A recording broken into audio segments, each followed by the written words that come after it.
এটা থাকে কি কয়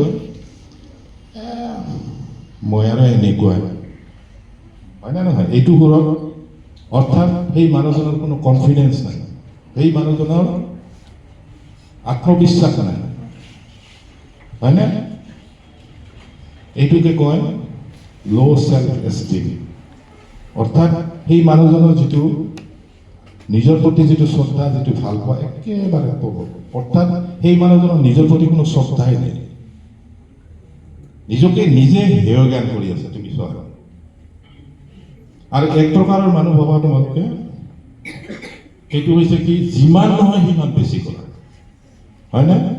নিজে যিটো হয়, আমি তোমালোকে এটা শব্দ মানে তোমালোকে ব্যৱহাৰ কৰা লেভেল দিয়া বুলি, অৰ্থাৎ সি নিজে যিখিনি লেভেলৰ আচলতে স্বাভাৱিকভাৱে, সি কিন্তু বহুত বহুত ওপৰত কথা কয়। তাৰ 1 টকা থাকিলে 20 টকা থকা বুলি কয়, হা, অফাইদা নোৱাৰা যিটো, এইটো হৈছে actually a result of inflated self esteem. এইটো তাৰমানে এই যে আমাৰ বল ফুলাই যে পাম দিয়া, পামটো এটা হাৱা আহে, পাম দিলে বলটো ফুলে, পামটোতো এটা হাৱা আহে, একচুৱেলি তাততো কোনো ছাবষ্টেঞ্চে নাই। ঠিক তেনেকুৱা সেই মানুহজনৰ যিটো চেল্ফ এষ্টিম, সেই চেল্ফ এষ্টিমটো আচলতে এইটো ৰাইট চেল্ফ এষ্টিম নহয়, কাৰণ তাতে নাথাকিবলগীয়া বস্তু তাতে সোমাই আছে। তেওঁ যিমান নহয়, তেওঁতো বেছি বেছি ভাবি আছে নিজৰ সম্পৰ্কত, মই অমুক, মই তমুক, আচলতে তেওঁ ইমান নহয়। এতিয়া তোমালোকে চোৱা, এটা হ'ল ল' চেল্ফ এষ্টিম, এটা হ'ল ইনফ্লেটেড, অৰ্থাৎ ফুলি থকা এটা চেল্ফ এষ্টিম। দুটাই ভাল নহয়, দুটাই ভাল নহয়, ওপৰটোও ভাল নহয়, এই বেছি কৰাটো, আৰু তলৰটোও ভাল নহয়।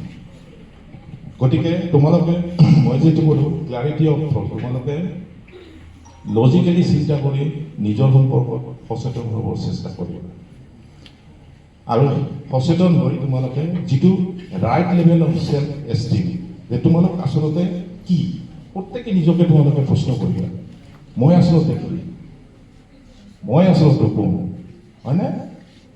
আৰু এইটো কথা ঠিক যে মই যদি এইখিনি এনেকুৱা বা সেইখিনি তোমালোকে একচেপ্ট কৰিব পাৰা।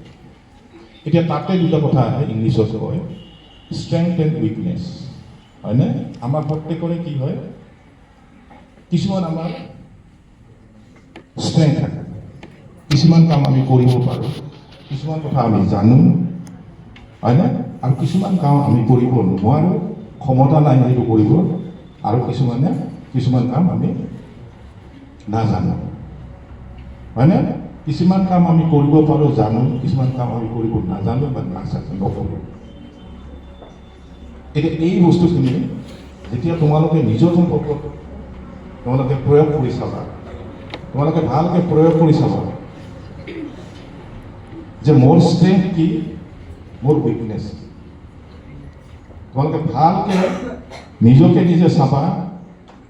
তোমালোকৰ যদি বেলেঞ্চভাৱে ভালকৈ তোমালোকে চোৱা, তেতিয়া তোমালোকে লক্ষ্য কৰিবা তোমালোকে নিজৰ চব বস্তুতে ষ্ট্ৰেংথ দেখাব।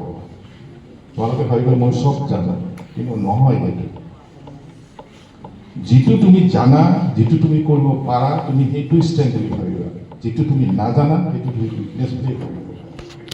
আৰু এই যে তোমাৰ ক্ষমতাটো, যে মই মোৰ ষ্ট্ৰেংথখিনি এইখিনি, মোৰ উইকনেছখিনি এইখিনি, আৰু এইটো মই মানি লৈছোঁ, এইটো মই মানি লৈছোঁ, যদি তুমি মানি ল'ব পাৰিছা, সেইটোৱে right level of self esteem, সেইটো চেল্ফ এষ্টিম হোৱাৰ থাকিব। সেইটো হ'ল বেলেঞ্চ চেল্ফ এষ্টিম, সেইটো ল' চেল্ফ এষ্টিমো নহ'ল, ইনফ্লেটেড চেল্ফ এষ্টিমো নহ'ল, সেইটো ৰাইট লেভেল। এতিয়া হ'ল কি, চোৱা, তুমি আইডেণ্টিফাই কৰিলা যে মই এইখিনি কাম কৰিব নোৱাৰোঁ। যদি তুমি আইডেণ্টিফাই কৰিব পাৰিলা, চিনাক্ত কৰিব পাৰিলা যে মোৰ এইখিনি ক্ষমতা নাই, তুমি তেতিয়া দেখা দেখি কথা, যিহেতু তুমি নিজকে ভাল পোৱা, নিজকে সক্ষম কৰাৰ কাৰণে চেষ্টা কৰিবা নে নকৰিবা? সক্ষম কৰাৰ কাৰণে চেষ্টা কৰিবা নে নকৰিবা? দেখা দেখি কৰিবা। গতিকে তুমি সেই উইকনেছখিনি ষ্ট্ৰেংথলৈকে কেনেকৈ পৰিৱৰ্তন কৰা যায়, সেইখিনি কাৰণে তোমালোকে চেষ্টা কৰিবা, হয়নে? ষ্ট্ৰেংথখিনিতো ষ্ট্ৰেংথ আছে, ষ্ট্ৰেংথখিনি তোমাৰ যিখিনি কৰিব পাৰা সেইখিনিতো তোমালোকে কৰিব পাৰা, কিন্তু যিখিনিও কৰিব পাৰা, এতিয়া কোনোবাই চাপ'জ ইংলিছত খুব ভাল, ঠিকে আছে, সেইটো ইংলিছত ভাল, তোমালোকে সেইটো ষ্ট্ৰেংথ হিচাপত ধৰি ল'বা। কিন্তু ইংলিছেতো গোটেইখিনি পৃথিৱীত চব বস্তু তোমাক আনি নিদিয়ে, দিব জানো? তুমি মেথছত ভাল হ'ব লাগিব, তুমি দেখিলা তুমি মেথছত ভাল নোহোৱা, তুমি অলপ চলপ জানি পেলাই তুমি কিন্তু সেইটো যেতিয়া প্ৰব্লেমটো বনোৱা, ইফালে উইকনেছ ইফালে ষ্ট্ৰেংথ, তুমি অলপ অলপ মেথছ জানি পেলাই তুমি কিন্তু সেইটো ষ্ট্ৰেংথৰ দৰত তুমি সেইটো নাৰাখিবা, তুমি সেইটো উইকনেছৰ দৰতে ৰাখিবা। ইংলিছটো তুমি জানা, তুমি ভাল, বহুত কথা তুমি প্ৰমাণ পাইছা, ভাল নম্বৰ পাইছা, ভাল হেৰি কৰিছা, ছাৰে বাইদেউহঁতেও কৈছে তুমি ভাল বুলি, সেইটো তুমি ষ্ট্ৰেংথত ৰাখিবা। এতিয়া তোমাৰ কৰিব লগা কামখিনি কোনখিনি? উইকনেছৰ ওপৰত, উইকনেছৰ ওপৰত তুমি বেছি চেষ্টা দিব লাগিব। ষ্ট্ৰেংথখিনিতো আছেই, বেছি চেষ্টা দিব লাগিব। নৰ্মেলি কি হয়, তোমালোকৰ এডুকেশ্যন চিষ্টেমটো আমাৰ এনেকুৱা যে এটা বহল ভিত্তিত তোমালোকক লৈ যোৱা চোৱা, তোমালোকে বড়ো শিকি আছা, বেংগলী শিকি আছা, অসমীয়া শিকি আছা, এইটো আছে, মেথমেটিক্স শিকি আছা, সেইটো আছে, ইংলিছ শিকি আছা, সেইটো আছে, ছ'চিয়েল চায়েন্স আছে, সেইটো শিকি আছা, হয়নে? কিমানবিলাক সৰু লেভেলত বেছি শিকিব লাগে, এনেকুৱা হৈছে, যাতে এটা ভাল নাগৰিক হয়। গতিকে প্ৰত্যেকটো বস্তুৰে শিক্ষা তোমালোকক দিয়া হয়। গৈ গৈ গৈ গৈ যেতিয়া তোমালোকে হায়াৰ ছেকেণ্ডেৰী পাবা, হায়াৰ ছেকেণ্ডেৰী দেখিবা কোনোবাই ছায়েন্স, কোনোবাই আৰ্টছ, মন কৰিছা নাই? কিন্তু এতিয়া তোমালোকে স্কুল এডুকেশ্যন যিবিলাকে আপ টু ক্লাছ 10লৈকে আছে, তোমালোকে দুইটাই বস্তু শিকি আছে, আৰ্টছো আছে ইয়াতে, ছায়েন্সো আছে। কিন্তু যেতিয়া হায়াৰ ছেকেণ্ডেৰী যাবা, তেতিয়া তোমালোকে দেখিবা তাতে কোনোবাই ছায়েন্স পঢ়ি আছে, কোনোবাই আৰ্টছ পঢ়ি আছে। এতিয়া ছায়েন্সৰ কেমেষ্ট্ৰি, মেথমেটিক্স, ফিজিক্স, বায়'লজি এনেকৈ পঢ়ি আছে, হয়নে? এতিয়া তাৰ ওপৰত যেতিয়া যাব, তেতিয়া সি এটা বিষয়ত সি গভীৰভাৱে ষ্টাডি কৰিব। ধৰক কোনোবাই ফিজিক্সত সি অনাৰ্ছ কৰে, ফিজিক্সত সি অনাৰ্ছ কৰিলে, বাকী কেমেষ্ট্ৰি বা এনেকৈ দুটামান জেনেৰেল ছাবজেক্ট সিহঁতে বাছি যায়, কিন্তু গভীৰভাৱে ষ্টাডি কৰিব এটা এৰিয়াত।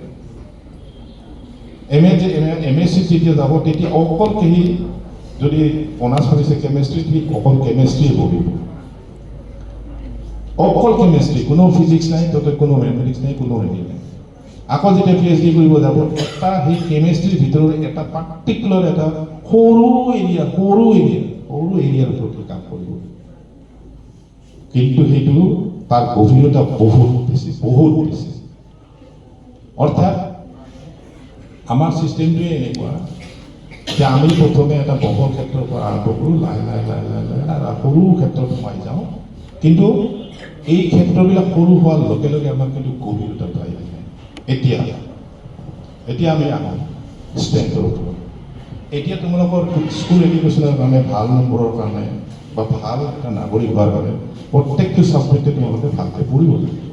কিন্তু এই গোটেইবিলাক ছাবজেক্টৰ ভিতৰত তোমালোকে গোটেই ছাবজেক্টবিলাক ভাল নোপোৱা, কিন্তু পঢ়িব লাগে কাৰণে পঢ়া। কিন্তু ইয়াৰ ভিতৰত যিখিনি তোমালোকে ভাল পোৱা ছাবজেক্ট আছে, ধৰা কোনোবা মেথমেটিক্সৰ ফ'কাছ হ'ব, তোমালোকে ষ্ট্ৰেংথৰ ওপৰত সেইধৰণে কাম কৰিবা, উইকনেছৰ ওপৰতো কাম কৰিবাই, কাৰণ তোমালোকে চলিব লাগিব, ভাল নম্বৰ আনিব লাগিব। কিন্তু যদি তুমি মেথমেটিক্স ভাল পোৱা, তুমি মেথমেটিক্সৰ ওপৰত স্পেচিয়েল ফ'কাছ দিবা। যদি তুমি ইংলিছ ভাল পোৱা, ইংলিছৰ ওপৰত স্পেচিয়েল ফ'কাছ দিবা, কাৰণ পিছলৈ গৈ গৈ গৈ গৈ গৈ গৈ তুমি এটা সময়ত অকল ইংলিছে পঢ়িব লাগিব, এটা সময়ত অকল মেথমেটিক্সে পঢ়িব লাগিব, গম পাইছানে? আৰু এটা কথা তোমালোকে সদায় মন কৰিবা, ইংলিছ আৰু আৰ্টছৰ ভিতৰত যদি কোনোবাই ইংলিছ পঢ়ে, তাৰ কাৰণে অপৰচুনিটি দুৱাৰ চাৰিওফালে খোলা থাকে। ছায়েন্সৰ তেনেকৈ যদি কাৰোবাৰ ছায়েন্স পঢ়িব ইচ্ছা আছে, মেথমেটিক্স যদি তাৰ হাতত আছে, তেতিয়াহ'লে ছায়েন্সৰ প্ৰত্যেকটো বস্তুৱে তাৰ কাৰণে খোলা হয়। সেইটো কথা তোমালোকে জানিব। যদি ছায়েন্স পঢ়িবৰ ইচ্ছা আছে, বি গুড এট মেথমেটিক্স, মেথমেটিক্সত ভাল হোৱা। যদি আৰ্টছৰ যাবৰ ইচ্ছা আছে, তেতিয়াহ'লে ইংলিছত ভাল। ইংলিছ মানে ইংলিছ লিটাৰেচাৰ পঢ়িব নালাগে, তোমালোকে বেলেগ ছাবজেক্ট পলিটিকেল চায়েন্সতো পঢ়িবা বা বেলেগ পঢ়িবা, ইকনমিক্স হ'ব। কিন্তু তুমি যদি ইংলিছটো জানা, তেতিয়াহ'লে বস্তুখিনি বহুতখিনি সহজ। মই নিজে কলেজৰ ইংলিছৰ টিচাৰ আছিলোঁতো, মই জানো যে বস্তুবিলাক কেনেধৰণে সহজ হয়। এইখিনি মই বহলাই নকওঁ, যে যি কি নহওক, এতিয়া আমি চেল্ফ এষ্টিমত আকৌ ঘূৰি আহোঁ, যে সাধাৰণতে আমাৰ কি হয় বহুত ভুল হয় জীৱনত আমি বহুত ভুল কৰোঁ কিন্তু এই ভুলবিলাকৰ পৰা আমাৰ একো লাভ নহয় এতিয়া তোমালোকে ক'বা যে ভুলৰ পৰা কি লাভ আছে ভুলৰ পৰা লাভ আছে ভুলৰ পৰা লাভ আছে ভুল এটা কৰিলা ভুল কৰাৰ পিছত যদি তুমি ভালকৈ ইফালে সিফালে চিন্তা কৰা কি কাৰণত ভুল হ'ল তেতিয়া গম পাবা নহয় যে এইটো কাৰণত ভুল সেইটো তোমাৰ চিনাক্তকৰণ কৰিলে নে নাই যেতিয়াই চিনাক্ত কৰিব পাৰিলে তেতিয়াই গম পাবা যে তোমাৰ এটা লাৰ্ণিং হ'ল তুমি এটা বস্তু শিকিলা আৰু সেইটোৱেই তোমাৰ লাভ গতিকে মিষ্টেকৰ পৰা অৰ্থাৎ ভুলৰ পৰাও যে শিকিব পাৰি এইটো বস্তু চেল্ফ এষ্টিমৰ কাৰণে খুবেই দৰকাৰ হাই চেল্ফ এষ্টিম থকা দৰকাৰ হাই চেল্ফ এষ্টিম থকা দৰকাৰ কিন্তু